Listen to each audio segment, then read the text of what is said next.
Chat with Glendora is on Cablevision, Long Island, Nassau County, Suffolk County.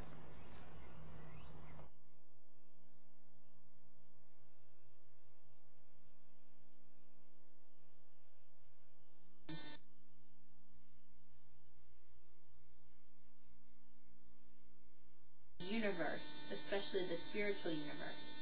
They would stress a way of conduct which the West would consider ethical and benevolent, but not for the West's reasons. They would see the utility of it in the soul's better preparedness for re-entry into the divine. They would teach the sanctity of the common custom, sometimes called antisocial, of abandoning ordinary living in order to follow the spiritual path towards the absolute, whether as wanderers or as forest hermits. They would preach the superior reality of the inner life and the elusiveness of worldly things. They would teach that spiritual perceptions and the seeming miracle of rising above mortal limitations are possible to all men, and that the Absolute, or Brahma, has its part, or Atman, in every individual. The doctrine is that the Atman, the soul, is the eternal portion of each self. It is the Atman that is to be freed, to rise back to God in the mystic experience.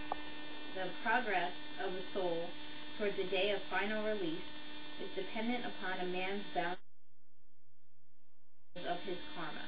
As long as the final swinging of the balance to the side of good is not accomplished, the soul is subject to transmigration, or rebirth in further individual bodies. Such roughly is the teaching of the youthful Gautama had received, until his father became alarmed lest the youth be unfitted for ruling, and so surrounded him with the means to experience worldly rather than spiritual joys. Certainly the young noble could have escaped in the last quarter of the 6th century.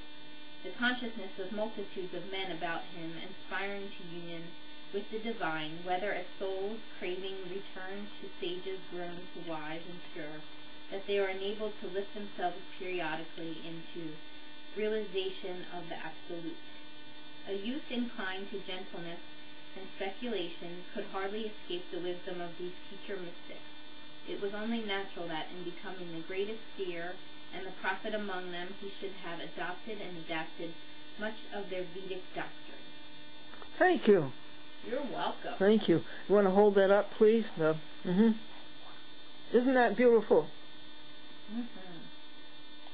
Now, do you know anybody who's done that? No, I don't. I don't either. It would be a great thing. But then I don't think we could live life as we live it. I would like to be in that state that's a transcendency, but at the same time I want to be out helping people. Yeah, and to reach this level, transcendency would be difficult to do with the show. It's so interactive. Yeah. Anyway, it's beautiful. Yeah, it is beautiful. And think of it, 600 BC yet. Yeah. Thank you, Vicki. Thanks. Now, I'd like to have you tell me, let's go outdoors and sit where the light is better. Okay. And then I want to hear about your wonderful year as a graduate student in fine arts, in video, at the Rensselaer Polytechnic Institute. Okay. Well, now, Victoria, tell us, there you were working at Manhattan Neighborhood Network, and then you decided to... I decided to apply to the Electronic Arts program at RPI, Rensselaer Institute, or I believe they're changing their name to Rensselaer University. Oh, much better. Yeah, but right now it's called Rensselaer Polytechnic Institute, in an MFA program for electronic arts. M.A.? MFA, Master in Fine Arts. So I decided, instead of working full-time, working with public access, I decided to go to school full-time to work on my documentary videos. So, and you submitted a resume? Yeah, resume and work sample. And you also needed to write essays of why you wanted to go there. So. And no questions asked, they hired you? Yep, and I got in and I got a teaching assistantship which was working with undergraduate students at RPI to teach them media studio imaging. And what is that? So to teach them programs like Photoshop and digital photography and animation and creating logos and being able to tell stories but using electronic art forms. Can you send me some examples someday? Sure, yeah, definitely. Yeah, so I had 32 students both semesters, so a total of like 64, 65 students the whole year. And then what did you study as a student? What were you studying? I was studying documentary video mostly and making my own documentary videos. And I was also studying the history of electronic art, which touches on experimental music, so music made with electronic devices, but also, video artists, and just the history of how electronics have been used to create art. Yes. Yeah, so that's been pretty interesting for me. Isn't it an amazing thing that electronics, they can make music? Mm-hmm. Mm-hmm. Yeah. And who is your friend here? And that's Shay Love, my dog. Nice. And you rescued her from the pound? Yeah, from South Carolina. Well, how lovely. She came up on a van from South Carolina. Oh, how nice. Yeah. Now, how did you progress on your theses, your documentaries? Oh, well, it's been going really well. I finished one video, a short video about Bernice Perry, who is on Manhattan Neighborhood Network.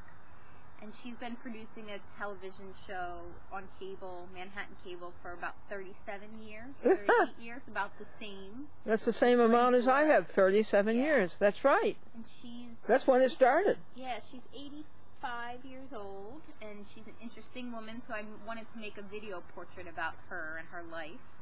So I interviewed her, and her story has been playing on Manhattan Neighborhood Network. Oh, that's good. Yeah, so I've been finished that, and my thesis focus is working with creating portraits with women who have stories to tell. You've always been interested in women in television? Yes. Or is it women in public access? Women in public access mostly, because I think public access TV is really stripped away from any kind of celebrity or money-making corruption that goes along with mainstream TV. So public access TV, the producers get to choose what they want to make a show about.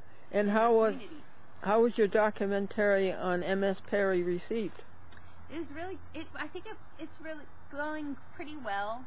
They've been playing it on Manhattan Neighborhood Network a lot, and how did graduate school receive it? They liked it a lot. Yeah. They did. Yeah. And they were interested in her story and wanted to know more about her. So I think that's a successful film if the audience wants to know more and likes her characters. And who is they? It's faculty at RPI and some fellow students. Really? Yeah. Uh-huh. Did you get a good grade? They don't really have grades. They do critique sessions. Uh-huh. So in the critique session at the end of each semester, you present your work as the student, and then the faculty give feedback about it. So. And what did they say to you? They really liked it a lot. They wanted to hear more about her life, and they appreciated that her story was being told. So. And didn't they tell you that you showed a great deal of love and affection for the people that you were documenting? Yes, because I'm also working on a film about my grandmother and our family junkyard business that she sold in 2003. So it's my second video I've been working on is about her and the junkyard. So that they were responding to that video in the last semester, and they said that there was a lot of warmth that shone through in the piece, which made me feel really good. Yes, yeah. And then another piece about your other grandmother? No, I'm not. I'm just doing the one piece about the one grandmother, and then the third piece is the short documentary about Glendora. I've been filming Glendora here for 3 years. 3 years. 3 years. Oh yeah, it's been 3 years. Mm-hmm. And I guess it's coming up on 3 years, and about public access TV, and about the purity of Glendora's spirit and her joke telling. So that one I'm going to be working on next semester. Oh, that's for next semester? Yeah. Uh-huh. I was going to try to work on it this semester, but I got distracted with the grandmother piece. Oh, yes, and I would like to show my people who watch the Chat with Glendora. Wouldn't you be interested in it, my people? I'm sure they would, yeah. I will definitely, when I'm done, I'll definitely... Well, one is done. The Perry one is done. Oh, that one, yes. And I would like to see the grandmother one when it's done. Okay. Yes. Now, you're the one who did the 5,000th show of A Chat with Glendora after 37 years. Yeah. And where did you, how did you go about that? You had the raw footage. How much did you have? Or maybe 10 hours. Really? Of footage, but now there's more because every time I come to visit you, I shoot more. And I just pulled all of the pieces of the tape, the footage that really stuck out in you talking about public access and just starting to carve out a story about your life and your involvement in public access. So yes, your 5,000 show was very good. Not only was it a history of Glendora and public access, it was a history of public access. Mm-hmm. Yeah, it's really important to preserve what public access is, for us to keep it alive. And when cable companies and cities try to take away public access, we have a document of the power of it. So. Yes, absolutely. And look how long it's lasted. Yeah, and I think it will keep. 30. I'm confident that it will keep lasting. It's been 37 you do think so? Or 38 years, right? Or maybe it's coming up on 40 years. Well, I think it is, because you mentioned 37. That's how long I've been doing it. And I did it just about when it first started. Yeah. And Perry was 37 to 38 years. Yeah, and I guess that was a couple of years ago, too, so it's probably 38, 39. And how is public access at the moment, at the present? You've given us some of the past. Mm-hmm. I think that public access is staying strong. Unfortunately, there's been some parts of the country where the public access is not survived as well. Like I think in LA, they just got rid of public access. I would like to add to that documentary that also Detroit doesn't have it. Oh, and Detroit doesn't. And the city of Las Vegas doesn't have it. And also Miami doesn't have public access. Why? So well, the funding wasn't there. Well, it doesn't make sense because they get the funding from the cable company. Mm-hmm. And everywhere has cable companies, so everybody watches cable, so there really needs to be public access. I can't play with you right now. Where else can you get TV like this?